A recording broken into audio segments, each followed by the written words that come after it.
Na lokaciji Venac Živojina Mišića u Somboru u toku su radovi na revitalizaciji gradskog zelenila. Radove su tim povodom obišli član Gradskog veća grada Sombora za oblast komunalne delatnosti i investicija Nebojša Trivunović i direktor javno-komunalnog preduzeća Zelenilo Sombor Marko Terzin. Grad Sombor nosi epitet jednog od najzelenijih gradova u Srbiji, ali i u Evropi. Da bi to i ostao, potrebno je da zanavljamo naše zelenilo, ali i da održavamo postojeće.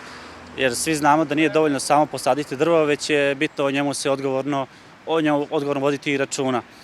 Javno-komunalno preduzeće Zelenilo Sombor je u prethodnom periodu po nalogu nadležne inspekcije izvršilo pripremu i uklanjanje stabala koja su bila nezdrava ili koja su predstavljala potencijalnu opasnost po naše sugrađane. Ovom prilikom biće posađeno preko 100 sadnica kojima će pored pomenutog venca biti obuhvaćene i druge gradske lokacije na kojima će se popuniti prazna mesta, mesta gde su uklonjena stara stabla kao i nova sadna mesta. Po predviđenom planu danas smo u akciji sadnje više od 100 drvenih sadnica iz našeg rasadnika na lokacijama gde smo u prethodnom periodu uklonili ta nebezbedna stabla, ali i na nekim novim lokacijama koje do sada nisu bila ozelenjena. Trivunović je naglasio da će grad nastaviti sa sprovođenjem ovakvih akcija i u narednom periodu kako bi gradski prostor bio zeleniji, estetski uređeniji i bezbedniji.